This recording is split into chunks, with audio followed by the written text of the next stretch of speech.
तो सबसे पहले एक ग्लिम्स दिखाने के लिए कि ये सेशन कैसा होने वाला है, आप इस पिक्चर को देखिए, इस स्लाइड को जो आपके सामने है, राइट। आप में से बहुत सारे लोग इस इमेज को देख करके इसको कोरिलेट कर पा रहे होंगे कि ये कौन से फेस्टिवल की तरफ जा रहा है, राइट। पतंग, तिल के लड्डू, कुछ याद आया? मकर संक्रांति। मकर संक्रांति जो नॉर्थ इंडिया में मकर संक्रांति कहलाती है, लेकिन इसके बाद अलग अलग रीजन्स में इंडिया के ये अलग अलग नामों से होती है। कहीं उत्तरायण कहलाया जाता है, कहीं उसी के आसपास बिहू होता है, कहीं पर पोंगल होता है, राइट। जहां पर तिल एक बहुत ही एक सिग्निफिकेंट इंग्रेडिएंट माना जाता है, राइट। क्यों माना जाता है? उसके पीछे भी एक साइंस है। खाली तिल एक टेस्ट का फैक्टर नहीं है, या एक तिल के लड्डू एक डेजर्ट का फैक्टर नहीं है। यहाँ पर उसके पीछे भी एक साइंस है कि क्यों मकर संक्रांति या उस समय पर तिल का इस्तेमाल ज्यादा होता है। इनफैक्ट लोहड़ी में भी आप देखेंगे पंजाब में। क्यों? इसके दो कारण हैं। पहला, इसकी जो पोटेंसी होती है वो होती है आपकी हीट की तरफ। अब हम जानते हैं कि मकर संक्रांति फेस्टिवल जो होता है वो ऐसे सीजन में होता है जब ठंड होती है हल्की हल्की, राइट। अब धीरे धीरे हम गर्मी की तरफ बढ़ते हैं, लेकिन उस समय ठंडक होती है। तो इस तिल की जो पोटेंसी होती है हीट की, वो आपके शरीर को गर्म रखती है।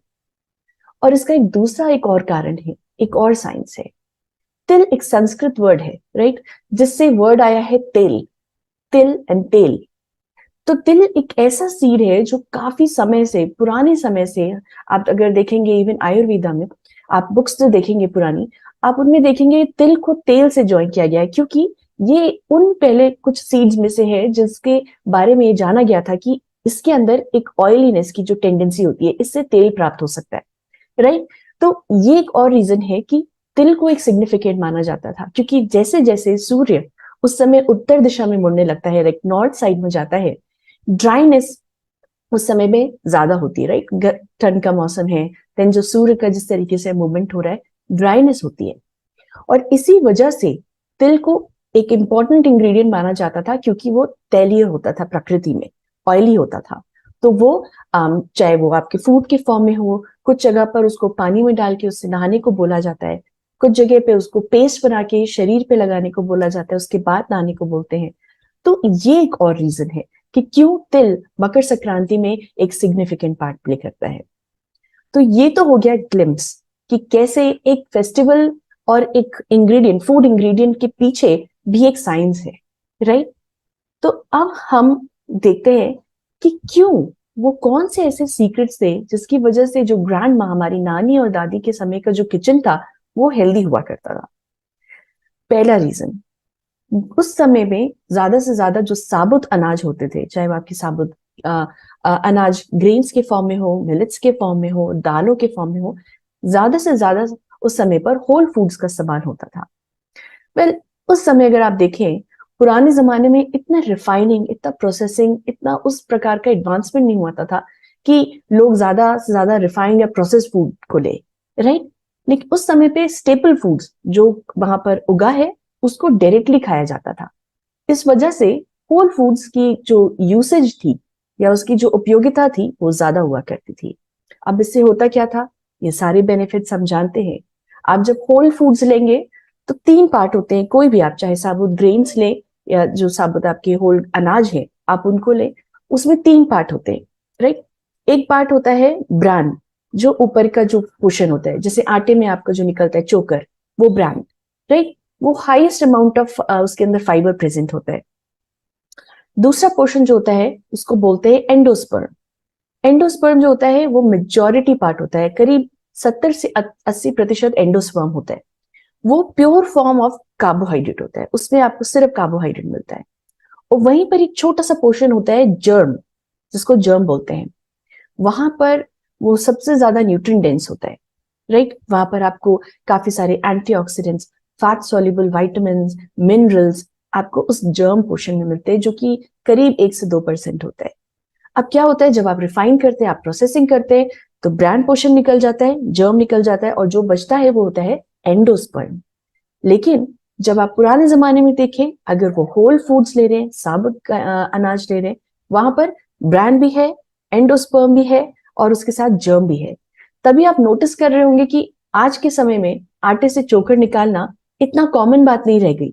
राइट। जबकि हमारे समय में हमारी मम्मी छानती थी और हमेशा उससे चोकर निकलता था अच्छे अमाउंट में, नानी दादी भी निकालते थे, क्योंकि वो होल फूड्स होते थे।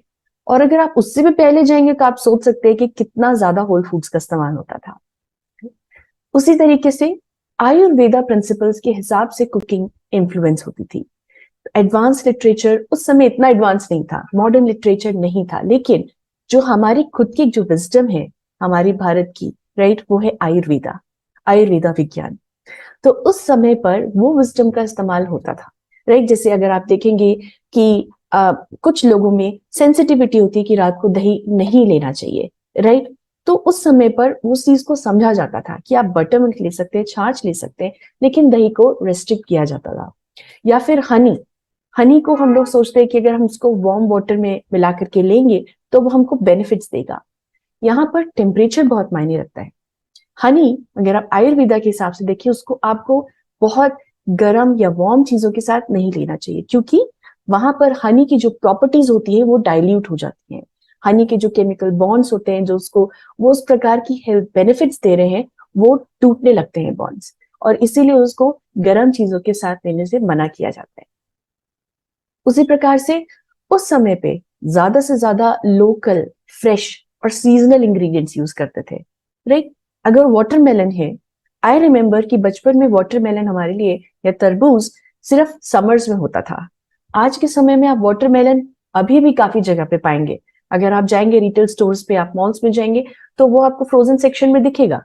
लेकिन उस समय में चाहे वो आम हो या वो चाहे आपका वाटरमेलन हो, गर्मी का फल है वो गर्मी में ही मिलेगा, और दादी नानी उस टाइम पे खूब भर भर के लेके आते थे ताकि आप उस सीजन के फ्रूट के बेनिफिट्स उस सीजन में ही उठाएं, राइट। अलग अलग हरी पत्तेदार सब्जियां, लोकल, ज्यादा से ज्यादा लोकल फ्रूट्स और वेजिटेबल्स का यूज होता था। उस समय पे मिलेट्स इस वजह से इसीलिए पॉपुलर थे क्योंकि वो लोकल फूड है।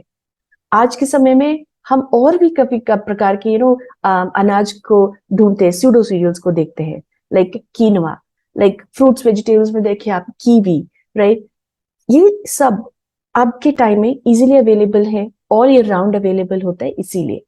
लेकिन लोकल और सीजनल और फ्रेश वेजिटेबल्स, फ्रूट्स, ग्रेन्स में जो बात होती है उससे आपको maximum amount of nutritional health benefit मिलता है। उसी प्रकार से कुकिंग टेक्निक्स, रवा को रोस्ट करते हैं, ये कहाँ पे लिखा हुआ है अगर आप देखेंगे, अब आपको रिसर्च पेपर्स मिलेंगे। लेकिन ये कैसे पता था कि रवा को रोस्ट करके ही खाना चाहिए? ये विजडम हमारी दादी नानी से आई है, जब नहीं भी था मॉडर्न लिटरेचर में तब से चला आ रहा है। क्यों? उस समय पे रेफ्रिजरेटर्स नहीं होते थे, एयर टाइट कंटेनर्स नहीं होते थे, लेकिन पता होता था कि किसी भी फूड को अगर अच्छे से स्टोर करना है बिना डैमेज हुए, तो आप उसको अगर रोस्ट कर देंगे तो उसकी शेल्फ लाइफ बढ़ जाएगी, क्योंकि उससे मॉइस्चर निकल जाएगा जब आप उसको ड्राई रोस्ट कर रहे हैं। उसके बाद उसका टेस्ट ज्यादा इंप्रूव होगा। और कुकिंग, जब आप कुकिंग देखेंगे, क्योंकि आपने रोस्ट कर दिया है, उसके अंदर जो कार्बोहाइड्रेट्स हैं वो थोड़े डेक्स्ट्रिन फॉर्म में आ गए, सॉल्युबल फॉर्म में अवेलेबल है, देन उसका कुकिंग प्रोसेस भी इजी हो जाएगा एज कंपेयर टू अनरोस्टेड सूजी। तो ये कुछ ऐसी विजडम थी जो हम आज भी प्रैक्टिस कर रहे हैं, लेकिन वो उस समय से चली आ रही है, जिसके ऊपर मॉडर्न लिटरेचर अब अपने अपना साइंस और रिसर्चेस लेकर के आ रहा है। तो ये तो हो गई कुछ सीक्रेट्स, कुछ टेक्निक्स के बारे में, राइट। अब हम बात करेंगे फॉरगॉटन ग्रेन्स, वो ग्रेन्स जिनको अब हम में से काफी लोग अब हम लेकर के आ रहे हैं, लेकिन एक समय था बीच का जब एडवांसमेंट्स में हम इन ग्रेन्स को भूल गए, राइट। और इनको बोलते हैं फॉरगॉटन ग्रेन्स। अगर आप में से कई लोगों को पता होगा, ये फॉरगॉटन ग्रेन्स या बेसिकली मिलेट्स की हम बात कर रहे हैं, इसकी इतनी इंपॉर्टेंस है, और ये हमारे कल्चर में, हमारे भारत के जो कल्चर है, संस्कृति है, उसका ये एक बहुत ही इंपॉर्टेंट पार्ट था। इतना इंपॉर्टेंट कि इसको श्री अन्न भी बोलते हैं। श्री अन्न, किसी भी इंपॉर्टेंट ऑस्पिशियस ओकेजन की शुरुआत करने के समय जो अन्न यूज होता है, दैट इज श्री अन्न, मिलेट्स को बोला जाता है। इनफैक्ट यूनाइटेड नेशंस और फूड एग्रीकल्चर ऑर्गेनाइजेशन ने तो अभी इस ईयर 2023 को इंटरनेशनल ईयर ऑफ मिलेट्स बोला है, राइट। क्यों? वो इंस्पायर्ड हुए इन मिलेट्स की स्टोरी से, इनके हेल्थ बेनिफिट से, जो हमारी ये भारतीय संस्कृति का पार्ट है हजारों सालों से, राइट। अब हम उसको समझ रहे हैं और अब हम उसको अपने जीवन में हर दिन कोशिश करते हैं लाने की, और उसको लेकर भी आना है। ज्यादा से ज्यादा मिलेट्स का इस्तेमाल करना है। ये कुछ एग्जाम्पल हैं, आप देखेंगे राजगिरा, ये एक ऐसा ग्रेन है जो फाइबर के साथ साथ आपको अच्छा अमाउंट में प्रोटीन भी देता है, राइट। कोडो, सामा या जिसको सामा के चावल बोलते हैं, जो फास्ट में खाया जाता है। कुटू, ज्वार, रागी, बाजरा, राइट। ये अलग अलग प्रकार की मिलेट्स है, और इनके न्यूट्रिएंट्स काफी ज्यादा प्रचुर मात्रा में प्रेजेंट है। ये न्यूट्रिशनली बहुत रिच होता है। इसमें फाइबर का अच्छा अमाउंट प्रेजेंट है। इसके साथ ही साथ इसमें विटामिन और मिनरल्स भी अच्छे अमाउंट में प्रेजेंट होते हैं। एंटीऑक्सीडेंट्स वो भी इसमें प्रचुर मात्रा में प्रेजेंट है। एंड देन ये ग्लूटेन फ्री भी होता है। सो ग्लूटेन होना कोई खराब नहीं है, अगर वो भी हमारा, जैसे वीट, वो हमारा पार्ट है संस्कृति का, वीट एक स्टेपल फूड है, लेकिन उसके अलावा भी ये कुछ ऑप्शंस अवेलेबल हैं। नाउ जब इनके अंदर इतने न्यूट्रिएंट्स प्रेजेंट हैं तो डेफिनेटली ये आपको हेल्थ बेनिफिट्स भी देंगे। सो अलग अलग प्रकार की रिसर्चेस भी हैं, राइट। जैसे आप जानते हैं होल ग्रेन्स, तो एक रिसर्च हुई है 1,20,000 लोगों पे, जहां पे देखा गया है कि जो ज्यादा से ज्यादा लोग होल ग्रेन्स को इंक्लूड कर रहे हैं as compared to refined grains, वहां पर जो मेटाबॉलिक जो पैरामीटर्स हैं वो ज्यादा इंप्रूव हो रहे हैं। जैसे क्योंकि आपकी होल ग्रेन्स में फाइबर्स प्रेजेंट है तो वो स्लो रिलीज करता है ग्लूकोज को, और जो ब्लड ग्लूकोज स्पाइक्स होते हैं जो रिफाइंड फूड में ज्यादा होते हैं वो आपके होल ग्रेन्स में कम होंगे या प्रिवेंट होंगे। अब क्योंकि आपकी स्पाइक्स कम होंगे, स्लोली ग्लूकोज ब्लड स्ट्रीम में आ रहा है, तो वो आपको सपोर्ट करेगा slow and sustain release of energy में। उसके अलावा एंटीऑक्सीडेंट इफेक्ट की वजह से उसके अंदर जो फाइबर, विटामिन एंड मिनरल्स है, वो आपके ब्लड ग्लूकोज के अलावा ब्लड कोलेस्ट्रॉल लेवल्स को भी कम करने में हेल्पफुल होता है। अब जब ब्लड लिपिड प्रोफाइल आपका करेक्ट होगा तो वो आपके हार्ट के लिए भी हेल्दी है, कार्डियो प्रोटेक्टिव इफेक्ट दिखाता है। इसी के अंदर यही ग्रेन्स की हम जो बात कर रहे हैं, फाइबर की हम बात कर रहे हैं, तो ये भी सॉल्युबल फाइबर है, इनसॉल्युबल फाइबर है, तो ये आपके गट माइक्रोबायोम को भी अच्छा रखता है। उसके अलावा जो ज्यादा इनसॉल्युबल फाइबर्स होंगे वो आपके कोलन में, आपके जो लार्ज इंटेस्टाइन में है, बॉवल मूवमेंट में भी हेल्प करता है, राइट। तो वहां पर आपका कॉन्स्टिपेशन जैसा प्रॉब्लम को वो प्रिवेंट करने में हेल्प करेगा, इसको ईज करने में हेल्प करेगा। और इसी प्रकार से जब इम्प्योरिटीज वो आपके शरीर से निकाल रहे हैं तो वो डिटॉक्सिफिकेशन में हेल्प कर रहा है। सो नाउ कुछ बात करते हैं, या हमने कुछ कुछ रेसिपीज अलग अलग स्टेट से आपके लिए इकट्ठी की है, कोलेट की है, राइट, ताकि just to give you a glimpse कि किस प्रकार से हमारे अलग अलग रीजन्स में इन ग्रेन्स का इस्तेमाल किया जाता है। And not only grains, ingredient का इस्तेमाल होता है, किस प्रकार से वो कुकिंग टेक्निक्स होती है, राइट। क्या सीक्रेट है या क्या साइंस है उन कुकिंग टेक्निक्स के पीछे भी। जैसे ज्वार अम्बिल, ज्वार एक प्रकार का मिलेट है, और इसकी जो पोटेंसी होती है वो होती है कोल्ड, ये आपको ठंडक प्रदान करता है। तो ज्वार अम्बिल क्या होता है, ये बहुत कॉमन है स्पेशली सेंट्रल इंडिया साइड में। वहां पर ज्वार को लेते हैं, उसको थोड़ा सा रोस्ट करके उसमें बटर मिल्क डालते हैं और रात भर उसको फर्मेंट होने के लिए रखते हैं। अब आप सोचिए, ज्वार अपने आप में एक फाइबर रिच सोर्स है, पोटेंसी जिसकी कोल्ड है। अब आप उसको रात भर फर्मेंट कर रहे हैं विद बटर मिल्क, छाछ के साथ। वहां पर वो गट के लिए कितना अच्छा है, वो आपकी ओवरऑल बॉडी के लिए जो आपको वो कूलनेस प्रदान कर रहा है इतनी भरी गर्मी में भी, तो वो कितना फायदेमंद है। एंड देन मॉर्निंग में उसको कुक करके इसको खाया जाता है, इसके अंदर अलग अलग वेजिटेबल्स डाल करके आप खा सकते हो, राइट। इसके बेनिफिट्स क्या होते हैं, ये कॉम्प्लेक्स कार्ब्स का सोर्स है, आपको मिलेट से मिल रहा है, डाइटरी फाइबर आपको मिल रहा है। एंड देन डेफिनेटली अगर किसी को ग्लूटेन इंटॉलरेंस है तो वहां पर मिलेट्स तो एनीवेज एक ब्लेसिंग है। उसी प्रकार से जल जीरा, ना जल जीरा तो एक बहुत ही कॉमन, एक बहुत ही टेस्टी ड्रिंक माना जाता है all across the India, right. उसके पीछे भी एक साइंस है। जल जीरा में आप अगर देख सकते हैं तो उसके मेन इंग्रेडिएंट्स होते हैं जैसे जीरा, क्यूमिन सीड्स या फिर मिंट लीव्स, राइट। क्यों? इनकी भी पोटेंसी ठंडक देने वाली होती है। अगर आप देखेंगे तो ये कार्बोनेटिव भी नेचर होता है, यानी आपकी बॉवल मूवमेंट्स को, आपकी बॉवल हेल्थ को अच्छे रखने में हेल्पफुल है। तो उसकी वजह से ये आपके बॉवल मूवमेंट को अच्छा रखता है, रिलैक्सेशन की तरह हेल्प करता है, कार्बोनेटिव है, ठंडक प्रदान कर रहा है, तो ये डाइजेशन में भी हेल्प करता है, राइट। हम जानते हैं काफी लोग स्टार्टर्स में या कोई भी अगर हेवी मील लेते हैं उसके बाद थोड़े से अमाउंट में रेस्टोरेंट में आपको जलजीरा जरूर सर्व होता है, या अलोंग विथ फूड जलजीरा सर्व होता है, क्योंकि ये डाइजेशन में भी हेल्प करता है एंड इनफैक्ट एपेटाइट को भी इंप्रूव करता है। और कुछ रेसिपी, गार्लिक मिल्क, लहसुन वाला दूध। कई लोगों को पता होगा कि गार्लिक मिल्क क्या होता है, बट कई लोगों के लिए एक नया टर्म होगा कि लहसुन को भी दूध के साथ लिया जा सकता है। वेल, लिया जा सकता है एंड इनफैक्ट ये एक ऐसी रेसिपी है जो चरक संहिता, जो एक बहुत ही इंपॉर्टेंट बुक मानी जाती है आयुर्वेदा की, 5,000 साल पहले इस रेसिपी के बारे में वहां पर जिक्र हुआ था, वहां पर मेंशन हुआ है। गार्लिक की इंपॉर्टेंस हम अच्छे से जानते हैं, उसके अंदर जिस प्रकार के एंटी इंफ्लेमेटरी कंपाउंड्स होते हैं, जिस प्रकार के अंदर एक्टिव पोटेंसी होती है, वो कितना इंपॉर्टेंट होती है आपके अर्थराइटिक पेन के लिए, आपके बोन एंड जॉइंट हेल्थ के लिए। एक्सेस फैट को रिड्यूस करने में ये हेल्प करता है, क्योंकि ये मेटाबॉलिज्म को इंप्रूव करता है।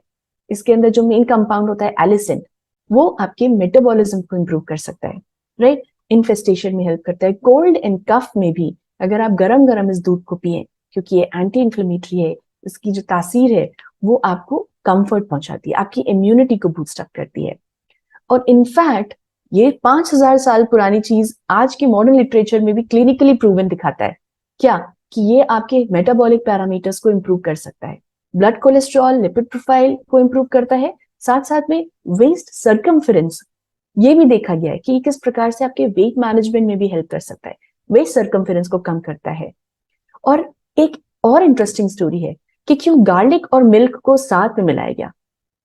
नाउ गार्लिक के बहुत सारे हेल्थ पोटेंशियल्स होते हैं, लेकिन कभी कभार अगर आप ज्यादा इसको लेंगे तो ये थोड़ा सा हार्श हो सकता है आपके गट के लिए, आपको वो थोड़ा सा एक सेंसेशन दे सकता है, जबकि वहां पे मिल्क थोड़ा सा सटल होता है टेस्ट में, राइट। उसकी जो तासीर होती है वो जेंटल होती है।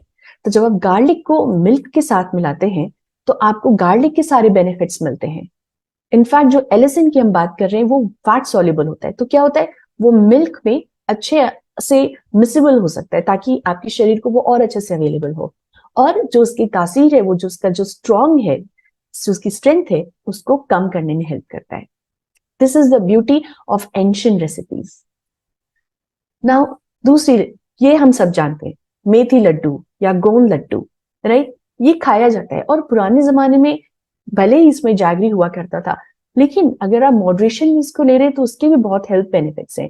जैसे मेथी लड्डू क्लिनिकली प्रूवन है कि वो आपके लिपिड पैरामीटर्स को अच्छा करता है, स्टेमिना और हेल्थ को बढ़ाता है, बॉडी टिश्यूज को ये नरिश करता है, और एक्स और पेन्स में भी हेल्प करता है। इसी वजह से इसको सर्दियों में ज्यादा खाया जाता है, क्योंकि सर्दियों में जो टेंडेंसी होती है बॉडी पेन होना या स्पेशली जो जॉइंट्स में पेन होना, उसको ये सटल करता है, उसको ये रिड्यूस करने में हेल्प करता है।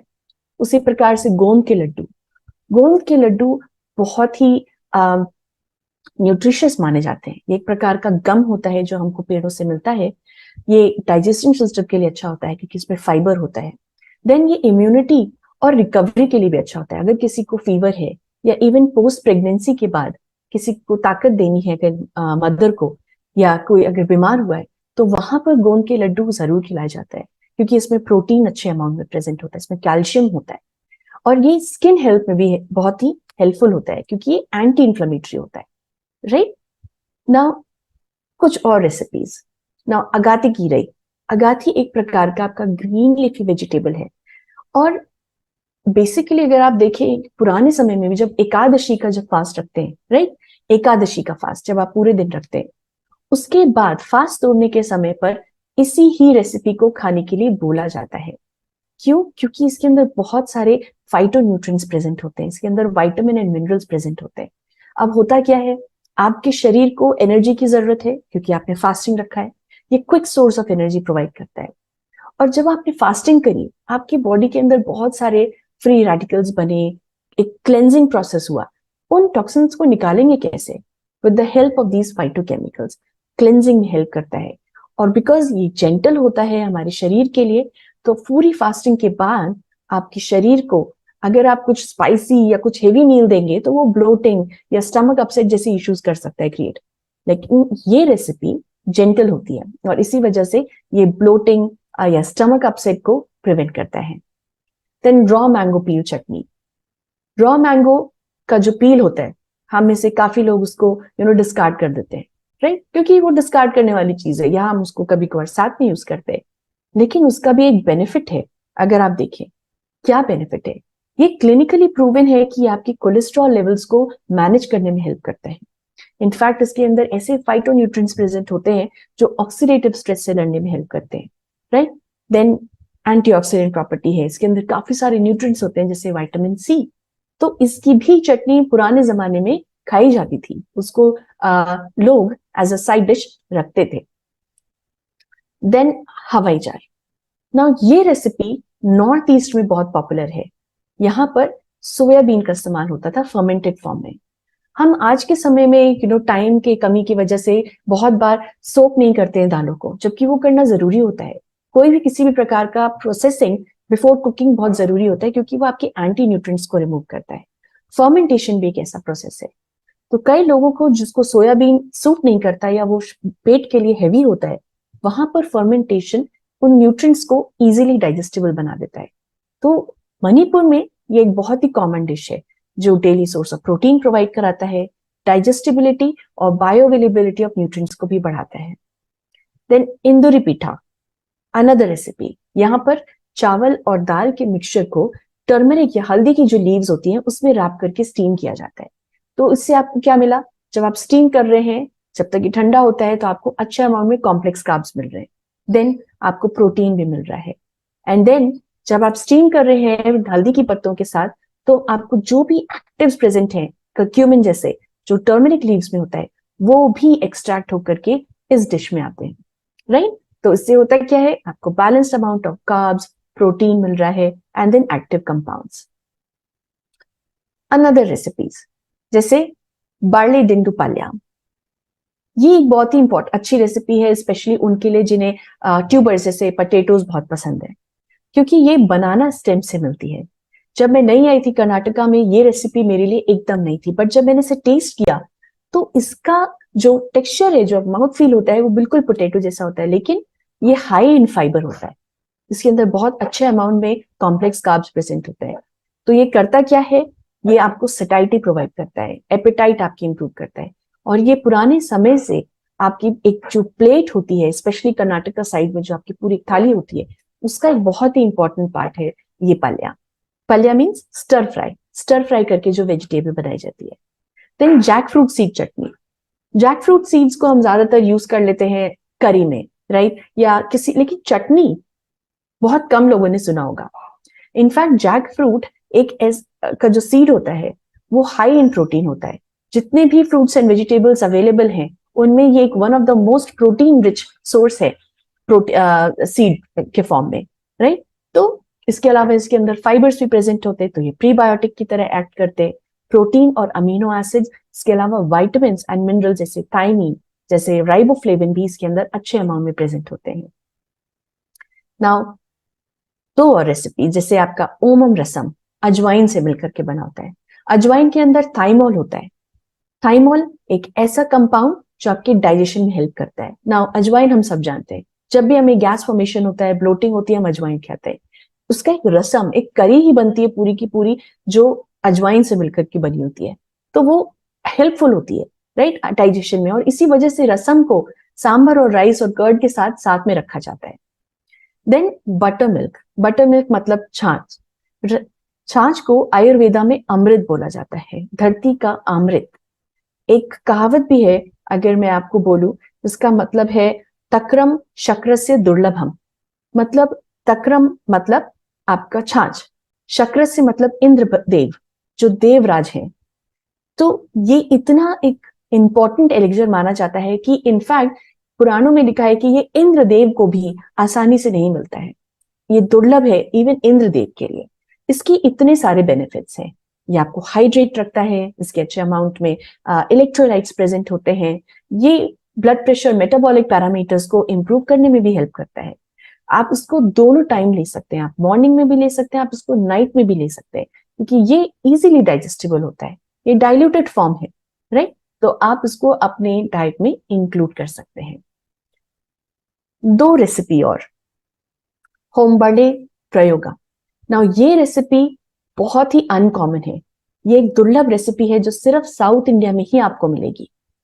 हम कोकोनट के बारे में जानते हैं कि कोकोनट कितना इंपॉर्टेंट है और कहाँ पे पाया जाता है, लेकिन ये उस पेड़ के, उस कोकोनट के फूल से मिलकर के बना होता है, उस फ्लावर से मिलकर बना होता है, और ये बहुत ही न्यूट्रिशियस होता है। इसकी वजह से आप आयुर्वेदा स्क्रिप्चर्स में देखेंगे, अगर इनफैक्ट आज भी कई जगह पर हॉस्पिटल्स में आफ्टर डिलीवरी, प्रेगनेंसी के बाद इस काढ़े को या इस ड्रिंक को दिया जाता है जो रिकवरी में हेल्प करता है। सोल कढ़ी, सेंट्रल इंडिया का one of the favourite recipe sol kadhi. Sol kadhi kokum से मिलके बना होता है। कोकम एक टैंगी फ्रूट होता है, जैसे टैमरिंड होता है, इमली वैसा एक फ्रूट होता है जो कि बहुत ज्यादा खट्टा होता है, लेकिन इसके हेल्थ प्रॉपर्टीज भी बहुत ज्यादा है। अगर किसी को भी फ्लैचुलेंस हो, राइट, वहां पर ये प्रैक्टिस होती है, किसी को गैस फॉर्मेशन है, उनको फौरन से ये सोल कढ़ी दिया जाता है। अगर किसी को रैशेस भी हैं, आज के समय में हम क्या करते हैं, एंटी एलर्जिक मेडिसिन लेते हैं, लेकिन उस समय पे अगर किसी को भी एलर्जी होता था तो इस कोकम को लेके इसका शरबत बना करके पिला दिया जाता था, और विद इन 20 मिनट्स जो भी स्किन रैशेस हो रहे हैं, एलर्जी हो रही है, वो खत्म हो जाता था। कोकम गार्सिनिया फैमिली से आता है, और इसी वजह से मॉडर्न लिटरेचर भी ये प्रूव करती है कि गार्सिनिया फैमिली वेट मैनेजमेंट में भी हेल्प करता है। सो इसीलिए सोल कढ़ी भी एक इंपॉर्टेंट रेसिपी है जो बहुत समय से चली आ रही है। तो जस्ट टू समराइज कि कैसे ग्रैंड मास के किचन की जो भी रेसिपीज होती थी वो आपको और हेल्थ बेनिफिट के साथ साथ वेट मैनेजमेंट में भी हेल्प करती हैं। पहला, होल ग्रेन का इस्तेमाल होता था, देन बैलेंस प्रपोर्शन होता था। इसीलिए इंडियन थाली इतनी पॉपुलर है, क्यों? क्योंकि उसमें हर तरह की रेसिपीज प्रेजेंट है, जहां पर हर एक मैक्रो माइक्रो न्यूट्रिएंट का ख्याल रखा गया है। Involvement of all taste, Ayurveda में बोला गया है कि आपको जो आपके 6 टेस्ट हैं उन सबको इन्वॉल्व करना चाहिए जब आप थाली में खाना खा रहे हैं, क्योंकि वो आपके दोषास को, जो आपके 5 एलिमेंट्स हैं, उनको अलाइन करने में हेल्प करता है। देन जो भी रेसिपीज होती थी वो सिर्फ मसाले या दाल सब्जियों से नहीं बनी होती थी, उसमें हर्ब्स का इस्तेमाल होता है, राइट, जो मेटाबॉलिज्म को बूस्ट करने में हेल्प करता है। देन इसी प्रकार से वो मेडिकेटेड ड्रिंक्स होती थी क्योंकि उनमें हर्ब्स का इस्तेमाल होता था। और उस समय पे रिफाइनमेंट का इतना प्रचलन नहीं था, वहां पे ज्यादा से ज्यादा आपको कोल्ड प्रेस ऑयल्स का इस्तेमाल होता था, जो अब वापस से हम अपने जीवन में लेके आ रहे हैं, जो अब ज्यादा ट्रेंड कर रहे हैं, कोल्ड प्रेस ऑयल्स।